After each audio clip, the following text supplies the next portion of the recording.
E76, लेकिन उसने कहा, अभी नहीं। जैसा कि आप देख सकते हैं, मैंने वहां मार्शल अप्रेंटिस को निर्देश देने के लिए बुलाया है। उन्होंने कुछ मार्शल प्रशिक्षुओं की ओर इशारा किया जो सुन रहे थे। नहीं नहीं सर, हमसे परेशान होने की कोई ज़रूरत नहीं है। ये सही है, हम कुछ समय तक अकेले अभ्यास कर सकते हैं। आपको केवल हमारी ही नहीं, बल्कि अन्य छात्रों की भी मदद करनी चाहिए। वे जल्दी से सहमत हो गए और स्क्वायर डायलन को रूई के साथ वहीं पर मुकाबला करने के लिए कहा। डायलन ने आह भरी और रूई मुस्कुराए। मार्शल अकादमी में बिताए 3 सालों में उसने मार्शल अप्रेंटिस के नए बैचों के बीच एक बड़ा प्रशंसक आधार अर्जित किया था। इसके अलावा हर कोई देख सकता था कि वह पहले से कहीं ज़्यादा मजबूत हो गया था। वे सभी ये देखने के लिए उत्सुक थे कि वह कितना मजबूत है और स्क्वायर डायलन को कितनी दूर तक धकेल सकता है। यह एक बहुत ही दुर्लभ घटना थी जिसे वे शायद फिर कभी नहीं देख पाएंगे। और उन्हें एक ब्रेक लेना पड़ा। हम्फ, उसने नाक भान सिकोड़ी और रूई मुस्कुराए। लोकप्रिय, है ना? यहाँ सिर्फ 3 साल से हूँ और तुम मुझसे ज़्यादा लोकप्रिय हो। रूई ने कंधे उचका दिए। उसे ऐसी चीज़ों की परवाह नहीं थी, न कभी थी और न कभी होगी। तो क्या अब हम मुकाबला कर सकते हैं?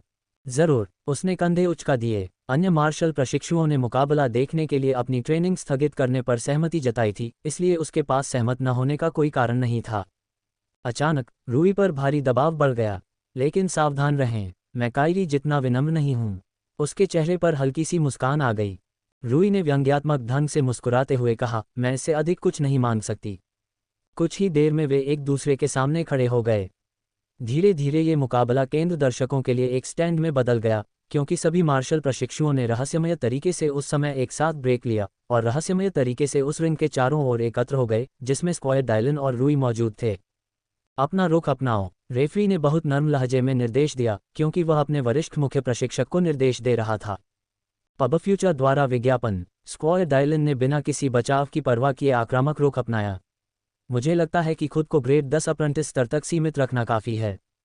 नहीं, रूई ने सिर हिलाते हुए जवाब दिया। ओह, उसने भौहें उठाईं। ठीक है, हम देखेंगे। मैं तब तक पैडल मारता रहूंगा जब तक तुम इसे और सहन नहीं कर सकोगे। रूई ने सिर हिलाया। यह मेरे लिए भी काम करता है। उसने आंखें बंद करके सांस छोड़ी।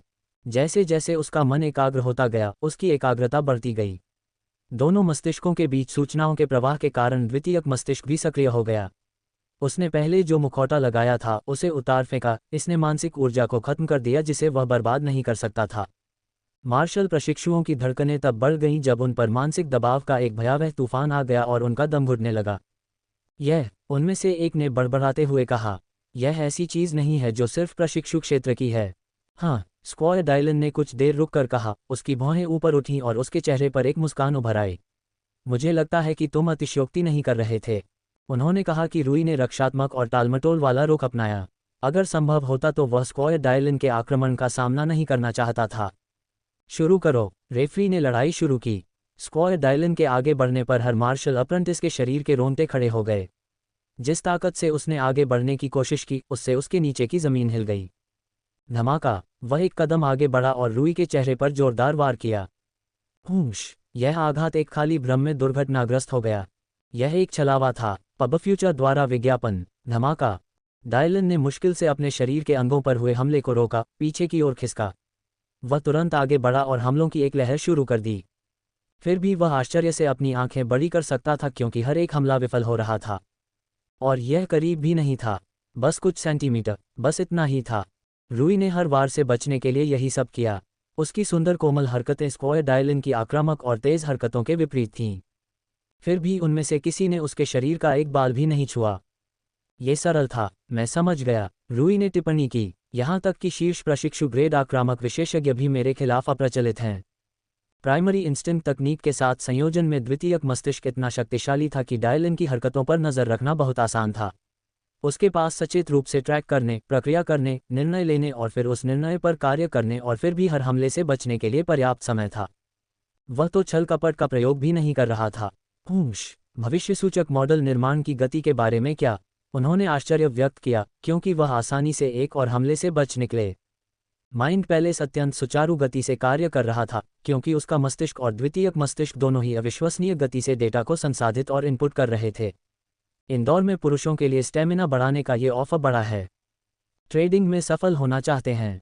इसे मिस न करें। मैं पहले से लगभग दोगुनी हो गई हूँ। रूई ने आश्चर्य से कहा। एक तकनीक की बदौलत 100% से अधिक की वृद्धि एक हास्यास्पद सुधार था।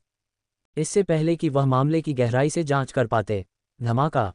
एक जबरदस्त प्रहार उस पर पड़ा, जिससे वह पीछे की ओर उछला और दर्द से कराह उठा। वातावरण तनावपूर्ण हो गया क्योंकि पूरे परिसर में दमनकारी वातावरण फैल गया। ध्यान केंद्रित करो। उसकी आवाज़ नर्म थी, फिर भी उसने दुनिया को दबा दिया। जोर से रूई का ध्यान अपनी ओर खींचा। मैं ऐसा व्यक्ति नहीं हूं जिसे एक विचलित लड़के से हराया जा सके। रूई खड़ा हुआ और उसने अपनी सतर्कता और जागरूकता को बढ़ाते हुए एक रुख अपनाया। हूश! स्क्वायर डायलन ने कुछ ही पलों में उसकी ओर वार किया और उसने बहुत ताकत से वार किया। उसकी मुट्ठी ने वातावरण को चीरते हुए रूई की ओर वार किया। रूई ने इससे बचने के लिए अपना रास्ता बदला, जैसा कि वह पहले भी कर रहा था।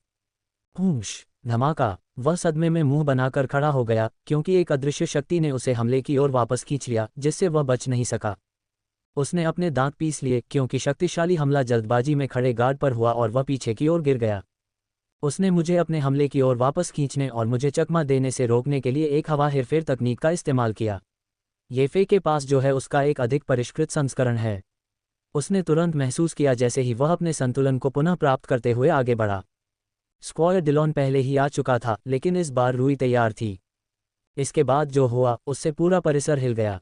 मार्शल अप्रेंटिस ने विस्मय के भाव से देखा कि कैसे दोनों मार्शल आर्टिस्ट एक दूसरे पर भयंकर हमले कर रहे थे। पंच, लात मारना, बचाव, चकमा। संघर्ष में क्षणिक संतुलन आते ही अखाड़े में आदान प्रदान की लहर दौड़ गई। सफलतापूर्वक हमला टाल दिया। स्क्वायर डायलन हवा में कुछ ऐसा हेरफेर कर रहा था जिससे रूई को हर बार उसके हमले के रास्ते में पीछे धकेल दिया जाता था जब भी वह उससे बचने की कोशिश करता था। लेकिन रूई ने पहले ही इसका हल खोज लिया था। विरोधपूर्ण तरीका इस्तेमाल करना। पवन हेरफेर तकनीक से पवन हेरफेर तकनीक का मुकाबला करें। उन्होंने टेम्पेस्टुअस रिपल का प्रयोग उस वायु चालन तकनीक का मुकाबला करने के लिए किया जिसका प्रयोग स्क्वायर डायलन उनकी चोरी को रोकने के लिए कर रहे थे।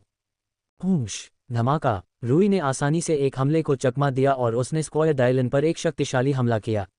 स्क्वायर डायलन ने एक बार फिर हमला किया, फिर भी वही नतीजा हुआ। रूई ने उसके हर कदम का प्रतिरोध किया, मानो उसे पता था कि ऐसा होने वाला है। रूई मुस्कुराया। प्रारंभिक पूर्वानुमान मॉडल उसकी अपेक्षा से पहले ही पूरा हो गया था। इसके अलावा प्रभावशीलता में उल्लेखनीय वृद्धि हुई थी। वह बहुत अधिक सटीक और सटीक परिणाम बहुत जल्दी प्राप्त कर सकता था। हूश! धमाका! उन्होंने एक और जैब को आसानी से चकमा दिया, साथ ही उन्होंने स्क्वायर डायलन के रक्षा क्षेत्र में एक कमजोर छेद पर एक शक्तिशाली हुक लगाया, जिसे उन्होंने अपने हमले के दौरान उजागर किया था। पब फ्यूचर द्वारा विज्ञापन। यह एकदम सही काउंटर था। यह अद्भुत है। वॉइड एल्गोरिदम का निष्पादन एकदम सही है। वह एक बार फिर उत्साहित हो गया। वह भविष्य में सिर्फ एक से ज्यादा कदम देख पा रहा था, कुछ ऐसा जो वास्तव में उसकी उम्मीदों से परे था।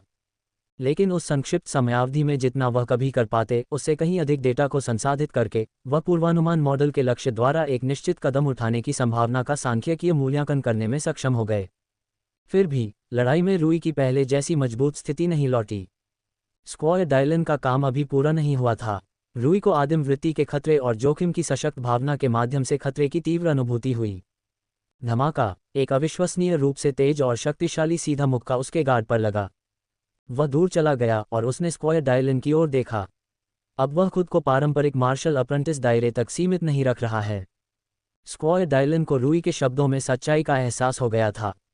खुद को 10वीं कक्षा तक सीमित रखना काफ़ी नहीं था। उसे प्रशिक्षु क्षेत्र से आगे जाना होगा। और उसने इसे पार कर लिया। उन्होंने जो दबाव प्रदर्शित किया वह वास्तविक स्क्वायर स्तर के आभा से बहुत दूर नहीं था। रूई की अभिव्यक्ति मुस्कुराहट में बदल गई और उसने अपनी प्रतिक्रियाएं तेज कर दी तथा एक और हमले की प्रतीक्षा करने लगा। उसे बिल्कुल भी इंतजार नहीं करना पड़ा। हूश! पब फ्यूचर द्वारा विज्ञापन। डायलन ने उनके बीच की दूरी इतनी तेज गति से पार की थी कि वह वहां मौजूद अधिकांश मार्शल प्रशिक्षुओं की धारणा क्षमता से परे थी। हूश! रूई ने अपनी पूरी ताकत से उड़ते हुए घुटने के प्रहार को टाल दिया और घूमकर डायलन के सिर पर तेज ऊंची किक मारी। पाव! उसने रूई पर कई हमले करने से पहले हमले को रोक दिया। रूई की चरम मानसिक प्रक्रिया के साथ साथ प्राइमोडियल इंस्टिंक्ट और वॉइड एल्गोरिदम ने उसे हर हमले का सटीक तरीके से मुकाबला करने में सक्षम बनाया। ऊंची किक का जवाब बिल्कुल सही समय पर की गई घूमती हुई व्यापक किक से दिया गया। हमलों का जवाब अन्य हमलों से दिया गया जो हमले को स्वाभाविक रूप से चकमा देते थे। हर चाल का अपना सटीक जवाब था। ये तब तक था जब तक स्क्वायर डायलन ने यह बताना शुरू नहीं किया कि उन्हें नौकरी पर क्यों रखा गया था। झाड़! उसके एक वार से रूई के हाथ में एक चुभन सी महसूस हुई। Drip drip! खून की कुछ बूंदें जमीन पर गिरी और रूई की आंखें चौड़ी हो गईं। उसके पास छेदने की तकनीक भी है। इसका मतलब ये था कि रूई को सावधान रहने के लिए और भी अधिक संसाधन समर्पित करने पड़े। कनाडा से जुड़ी फिल्म ये राज जानकर यकीन नहीं कर पाएगी। बस 1 महीने में नए बाल, कोई केमिकल नहीं, बिल्कुल सही नेचुरल उपाय। फिर भी वह पर्याप्त सावधान नहीं था। उसकी दृष्टि थोड़ी सी धुंधली हो गई, जिससे वह भ्रमित हो गया। उसने स्क्वायर डायलन के नाखूनों पर नजर डाली। वे न केवल उस तरह की तरह नुकीले पंजों में बदल गए थे, बल्कि उनका रंग भी बैंगनी था। जहर। रूई की आंखें चौड़ी हो गईं। उन्होंने छेदन और विष दोनों तकनीकों को एक साथ मिला दिया था, ताकि विष को सीधे उनके रक्त प्रवाह में इंजेक्ट किया जा सके। आप जानते हैं, एक कारण है जिसके लिए उन्होंने मुझे आक्रामक प्रशिक्षण सुविधा का मुख्य प्रशिक्षक बनाया। वह मुस्कुराया। स्क्वायर डायलन ने अपनी बहुमुखी प्रतिभा का प्रदर्शन करना शुरू कर दिया, जिससे रूई की उसके बारे में भविष्यवाणियों में बाधा उत्पन्न हुई। डायलन द्वारा इस्तेमाल की जाने वाली हर नई तकनीक के साथ रूई को अपने भविष्यवाणी मॉडल को लगातार अपडेट करने की आवश्यकता थी। शुक्र है कि द्वितीयक मस्तिष्क की मदद से वह इन डेटा गहन गणनाओं और अनुमानों को काफ़ी तेज़ी से करने में सक्षम था। फिर भी स्क्वायर डायलन ने जो विविधता दिखाई वह वाकई प्रभावशाली थी। ऐसा लग रहा था कि रूई के सामने आने वाले लगभग हर आक्रामक क्षेत्र में उनके पास तकनीक थी। इसके अलावा, जब से उसने फैसला किया कि वह खुद को रोक नहीं सकता, तब से उसके शारीरिक मापदंड बढ़ गए थे। उसके मापदंड आधुनिक प्रशिक्षु क्षेत्र की सामान्य सीमाओं से बहुत पहले ही बढ़ गए थे।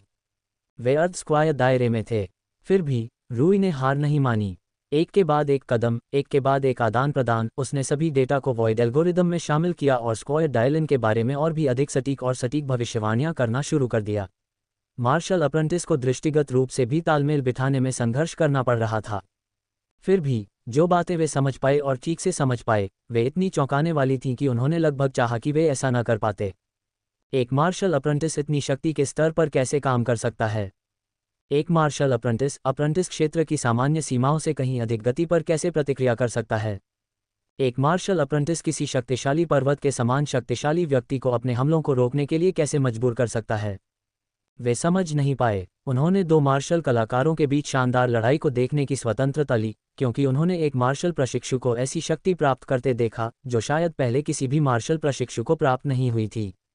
धमाका। स्क्वायर डायलन ने vital pressure, outer convergence, flame breathing, adamant reforging के साथ साथ रिवर्बेरेटिंग लांस तकनीक से सशक्त एक शक्तिशाली अपरकट को रोका। कई शक्तिशाली अप्रेंटिस स्तर की तकनीकों ने हमले के साथ टकराव की विशुद्ध शक्ति को बुनियादी मानवीय मापदंडों से परे धकेल दिया था। फिर भी उसका प्रतिद्वंद्वी उच्च दायरे का था।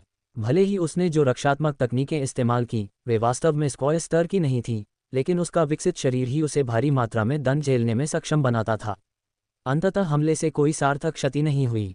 अरे, मैं साधारण हमलों का उपयोग करके नहीं जीत सकता, रूई ने शाप दिया। मुझे एक ऐसा अवसर बनाना होगा जहां मेरे तुरुप के पत्ते उसे हराने में सक्षम हो सकें। बम बम।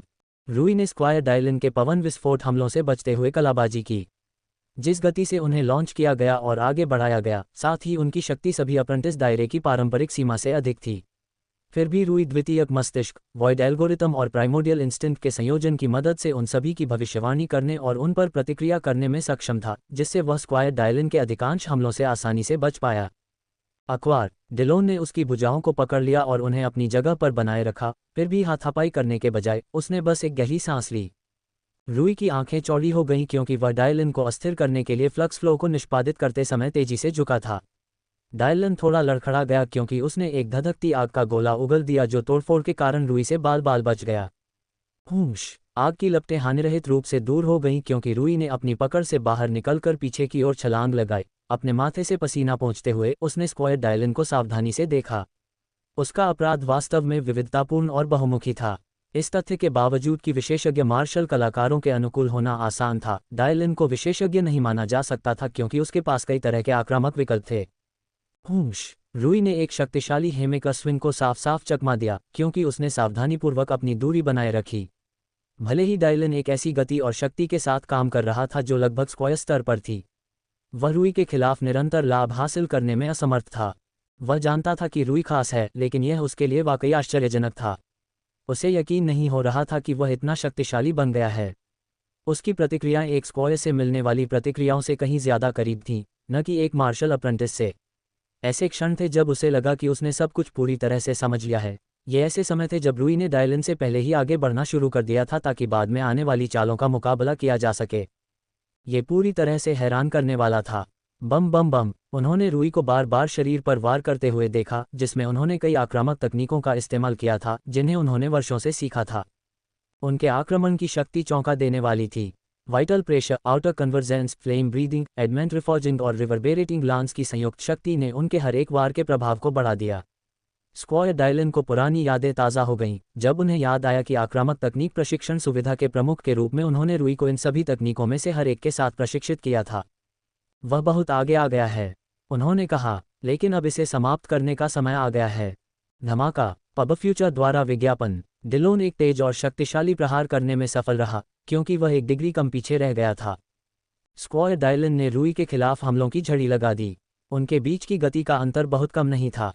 रूई ने सेकेंडरी ब्रेन को धक्का दिया क्योंकि इसने उसे वॉइड एल्गोरिदम और प्राइमोडियल इंस्टिंक्ट के साथ उग्र रूप से सहायता की और उसकी प्रतिक्रिया की गति को उस पूर्ण सीमा तक बढ़ा दिया जो संभव था। फिर भी इसकी भी सीमाएं थीं।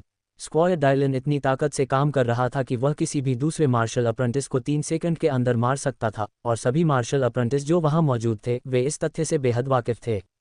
वे डर के मारे दूर से भी देख रहे थे। वह अंगूठी, जो गूढ़ तकनीक से सुसज्जित थी और प्रशिक्षु स्तर के शिखर पर भी युद्ध में टिकने के लिए बनाई गई थी, युद्ध के कारण काफ़ी क्षतिग्रस्त होने लगी थी। रूई ने उनके बीच गति के अंतर को कम करने की पूरी कोशिश करते हुए मुंह बनाया। फिर भी उसके खिलाफ हालात थे। युद्ध के दौरान उसे जो नुकसान हुआ था, उसने उसके युद्ध मापदंडों को प्रतिकूल रूप से प्रभावित करना शुरू कर दिया था।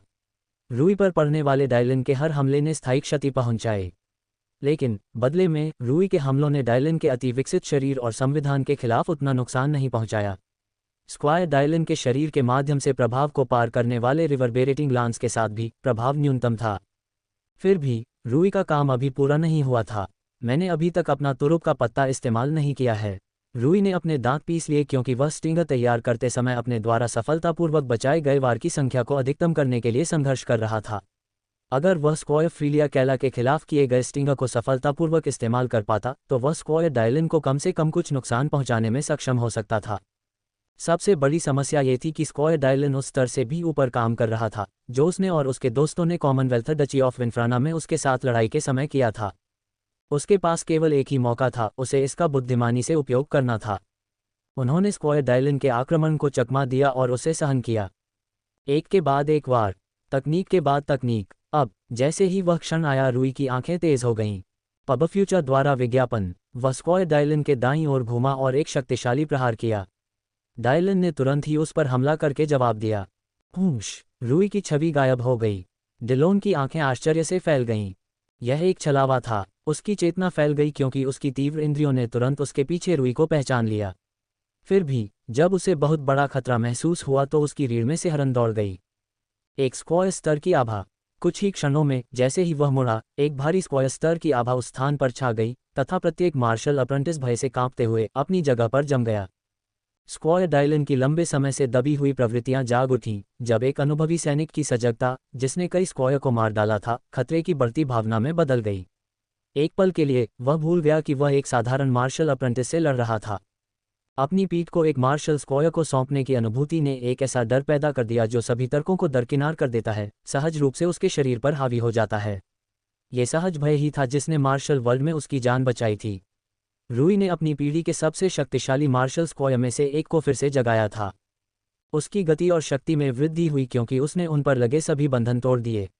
एक मार्शल स्क्वायर की ताकत ने रूई के खिलाफ अपने नुकीले दांत दिखा दिए थे। हवा उबलने से उनके नीचे की जमीन हिल गई। एक मार्शल स्क्वायर की विशुद्ध शक्ति ने उनके चारों ओर की दुनिया को विकृत कर दिया। और अभी तक प्यू स्टिंगर हवा में उड़ता हुआ बिना किसी परेशानी के स्क्वायर डायलन की आंख पर जा लगा। बदले में एक मार्शल स्क्वायर की बेड़ियों से मुक्त शक्ति रूई पर टूट पड़ी। धमाका। अक्सर नहीं होता था कि रूई की योजनाएं गलत हो जाती थीं, लेकिन भले ही वह सर्वज्ञ न हो, कुछ भी हो सकता था। उसकी योजना सीधी सादी थी। उसने फैंटम सटेप का उपयोग करके एक तरफ घूमने का नाटक किया था, लेकिन वह खुद को यहीं तक सीमित नहीं रखता था। उसने माइंड मास्क तकनीक के साथ मिलकर शैडो सटेप का भी इस्तेमाल किया था ताकि स्क्वायर डायलन का ध्यान इस नाटक की ओर भटका सके, जबकि माइंड मास्क तकनीक की बदौलत उसकी खुद की मौजूदगी काफ़ी कम हो गई थी। इसके अलावा उसने वॉइड एल्गोरिदम का इस्तेमाल करके उस पल का अनुमान लगाया था जब वह डायलन की दूर दूर की परिधीय दृष्टि में होगा, जहां शैडो सटेप तकनीक सबसे ज़्यादा प्रभावी थी। कोई भी तकनीक अकेले स्क्वायर डायलन के खिलाफ कारगर नहीं होती। लेकिन जब दोनों को सही समय पर वॉइड एल्गोरिदम की मदद से एक साथ इस्तेमाल किया गया तो वह स्क्वायर डायलन का ध्यान सफलतापूर्वक हटाने में सफल रहा। वह पीछे की ओर घूम गया था और जब स्क्वायर डायलन ने उसकी आंख को उजागर किया तो उसने स्टिंगर को निशाना बनाया। आमतौर पर जब डायलन अपनी पीठ को उजागर होने से बचाने के लिए मुड़ा तो अकेले ये स्टिंगर को सफलतापूर्वक उसकी आंख पर गिराने के लिए पर्याप्त नहीं होता। यहीं पर माइंड मास्क तकनीक काम आए। यह एक ऐसी तकनीक थी जो आमतौर पर मार्शल अप्रेंटिस को आत्मसम्मोहन का उपयोग करने की तुलना में अधिक या कम खतरनाक और ध्यान आकर्षित करने वाला माना जाता था। इस मामले में रूई ने स्क्वायर डायलन को चौंकाने और सदमे के साथ उसकी प्रतिक्रियाओं को बाधित करने के लिए इसका इस्तेमाल किया था, जिससे इस संभावना को कम किया जा सकता था कि स्क्वायर डायलन स्टिंगर के खिलाफ सही तरीके से बचाव करेगा। रूई की माइंड मास्क तकनीक में महारत असाधारण थी। ये तब भी सच था जब उसने इसे द्वितीयक मस्तिष्क में एम्बेड कर लिया था। वह मानसिक एम्बेड समाप्त होने से पहले ही खतरे और उपस्थिति की छवि वास्तविकता से कहीं ऊपर प्रक्षेपित करने में सक्षम था। यह एक अच्छी योजना थी, काफ़ी प्रभावी थी। इसमें केवल एक ही समस्या थी। उसने ये कम करके आंका था कि मानसिक एम्बेड और द्वितीयक मस्तिष्क की सक्रियता के कारण वह कितना मजबूत हो गया था। बेशक लड़ाई का उद्देश्य ये पता लगाना था कि वह वास्तव में कितना मजबूत था, लेकिन उसने यह उम्मीद नहीं की थी कि उसने द्वितीयक मस्तिष्क की बदौलत माइंड मास्क तकनीक को मिलने वाले बढ़ावा को बहुत कम करके आंका होगा। उसने तो बस सबसे मजबूत माइंड मास्क बनाने की कोशिश की थी। Ads by PubFuture. वह कैसे जान सकता था कि यह एक स्क्वायर स्तर का मुखौटा बन जाएगा जो उसे मार्शल स्क्वायर से अलग नहीं कर पाएगा। वह नहीं कर सका। इससे भी बुरी बात यह थी कि वह स्क्वायर डायलन पर होने वाले इसके प्रभाव का अनुमान लगाने में पूरी तरह विफल रहा था।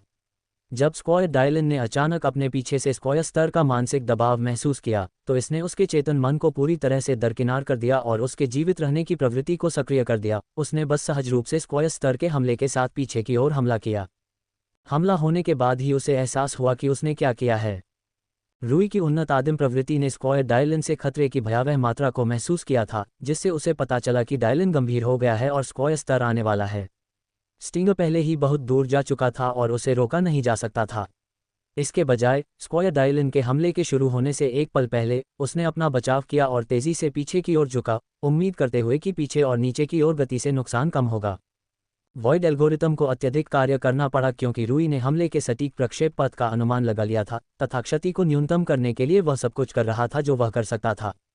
धमाका। रूई को लगा था कि उसे पता है कि जोरदार प्रहार कैसा होता है, लेकिन उसे एहसास हुआ कि वह कितना भोला था। एक स्क्वायर स्तर का हेमेकर उसके गार्ड पर उतर आया था। Crack crack crack. Ads by PubFuture. Squire Dylan ने उसे उड़ा दिया और उसके हाथों में शुरुआती झटका लगा, जिससे उसकी भुजाएं क्षतिग्रस्त हो गईं। रूई ने सुविधा की दीवारों को हिंसक तरीके से पार किया, कई पेड़ों को तोड़ते हुए और दुर्घटनाग्रस्त होते हुए आखिरकार उसकी गति समाप्त हो गई। बेहोश होने से पहले उसने जो आखिरी चीज़ महसूस की वह थी भयंकर दर्द, और उस दर्द के भीतर कहीं असीम विस्मय था। वह एक उच्चतर क्षेत्र की शक्ति से विस्मित था। अरे, मैं किसी दिन वह शक्ति प्राप्त करूंगा। कुंदबल आघात के कारण बेहोश हो जाने के कारण उसकी आंखें बंद हो गईं, फिर भी वह अंतिम श्वास लेने में कामयाब रहा। स्क्वायर डायलन ने सुविधा से बाहर निकलकर हवा में स्काई वॉक किया, एक आंख से रूई को ढूंढते हुए। हमले के कारण उसकी दूसरी आंख से खून बह रहा था, लेकिन उसे इसकी जरा भी परवाह नहीं थी। उसने तुरंत रूई को देखा और वह तुरंत उसके पास पहुंच गया। मैंने क्या किया है? उसने दांत पीसते हुए तुरंत एक उपचार औषधि निकाली, जिससे रूई को उसका सेवन करने की अनुमति मिली। ये गंभीर चोटों के लिए चिकित्सा प्रोटोकॉल के विरुद्ध था क्योंकि कभी कभी जटिलताएं हो सकती थीं, लेकिन डायलन को इसकी परवाह नहीं थी। जब तक रूई जीवित था तब तक सब कुछ ठीक किया जा सकता था, लेकिन अगर वह अत्यधिक रक्त की कमी या किसी आंतरिक अंग के फटने से मर जाता तो सब कुछ खो जाता। औषधि ने घावों को ठीक कर दिया, लेकिन उसकी बांह की हड्डियां अभी भी अस्वाभाविक रूप से मुड़ी हुई थीं। प्रहार की विशुद्ध शक्ति ने उन्हें तुरंत पूरी तरह से तोड़ दिया था। वास्तव में डायलन को आश्चर्य हुआ कि इससे अधिक नुकसान नहीं हुआ। रूई एक रक्षात्मक मार्शल अप्रेंटिस भी नहीं था। उसे आश्चर्य हुआ कि क्या वह वास्तव में वर्षों से कमजोर हो गया है। एक बार जब उन्होंने रूई की हालत स्थिर कर ली तो अंततः उन्होंने राहत की सांस ली और भ्रम और आश्चर्य से रूई का अध्ययन किया। उसने ऐसा क्या किया? उसने सोचा, ऐसा लगता है जैसे वह जादुई तरीके से मार्शल स्क्वायर बन गया हो। कुछ देर सोचने के बाद उसने अपना सिर हिलाया और आह भरी। शायद मुझे नौकरी से निकाल दिया जाएगा। ऐसा नहीं है कि वह इससे बहुत नाराज था, बल्कि वह जानता था कि उसने जो किया है उसकी गंभीरता क्या है। अगर उसने अकादमी में किसी अन्य मार्शल अप्रेंटिस छात्र के खिलाफ ऐसा किया होता तो वे मौके पर ही मर जाते और यह मार्शल अकादमी के लिए बिल्कुल विनाशकारी होता। उसने रूई की ओर प्रशंसा और गर्व की दृष्टि से देखा। हे, दुनिया इस बात के लिए तैयार नहीं है कि यह बच्चा रियल्म्स पर चढ़ेगा। वह हंसा।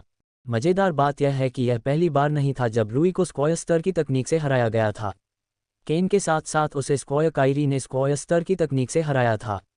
हालांकि उसने इसे सर्जन की सटीकता के साथ बेहद सुरक्षित तरीके से किया था, जबकि स्क्वायर डायलन ने इसे सबसे चरम तरीके से किया था। बेशक उनकी परिस्थितियां बेहद अलग थीं। रूई बाद में अकादमी के मेडिकल विंग में जागा था। सबसे पहले उसने अपनी बाहों पर नजर डाली। सब ठीक हो गया। उसने राहत की सांस ली। वे एक मार्शल स्क्वायर के एक ही हमले से कुचल गए थे।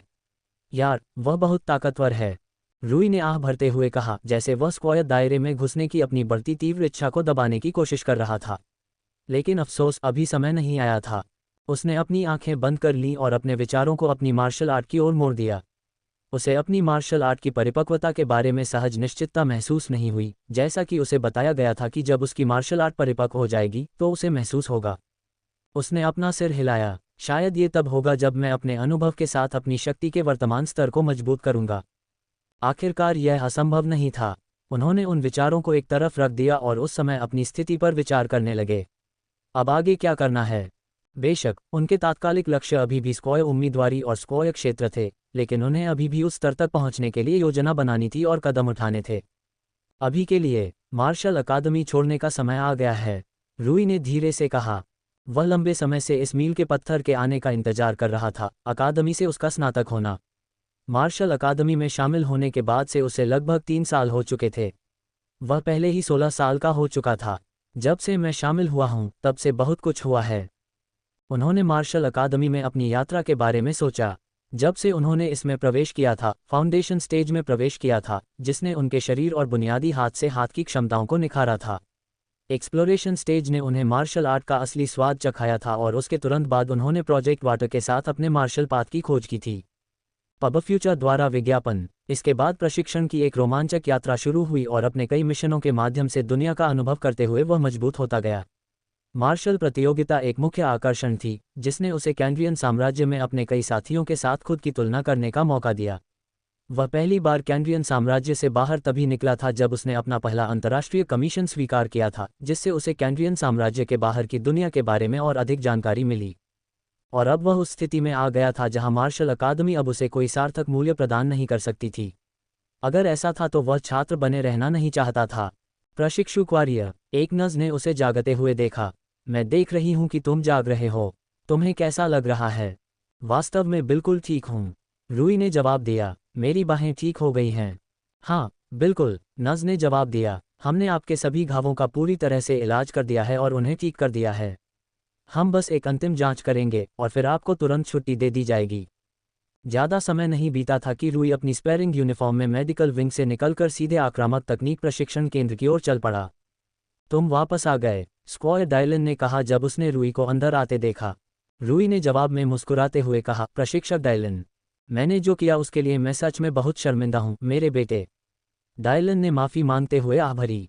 मैंने एक सेकंड के लिए अपना नियंत्रण खो दिया था। रूई ने कंधे उचका दिए। कोई चिंता नहीं सर। पीछे मुड़कर देखने पर इससे मुझे इस बात की बेहतर समझ मिली कि मार्शल स्क्वायर वास्तव में क्या करने में सक्षम हैं। स्क्वायर कायरी ने हमेशा पीछे हटकर काम किया है और जिस मार्शल स्क्वायर को मेरे दोस्तों और मैंने हराया था, उसे असली मार्शल स्क्वायर नहीं माना जा सकता। पीछे मुड़कर देखने पर मुझे खुशी है कि आपने जो किया वह किया। रूई ने सिर हिलाकर डायलन को सांत्वना दी। मुझे खुशी है कि तुम ऐसा महसूस करते हो।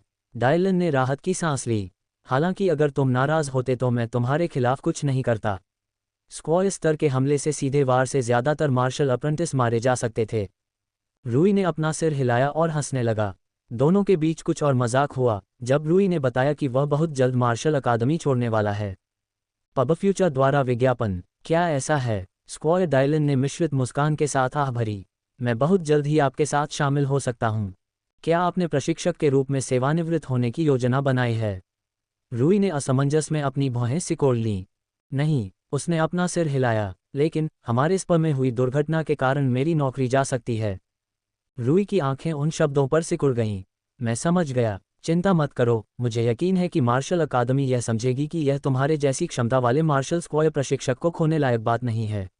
मैंने तुमसे बहुत कुछ सीखा है और मैं इसके लिए आभारी हूँ।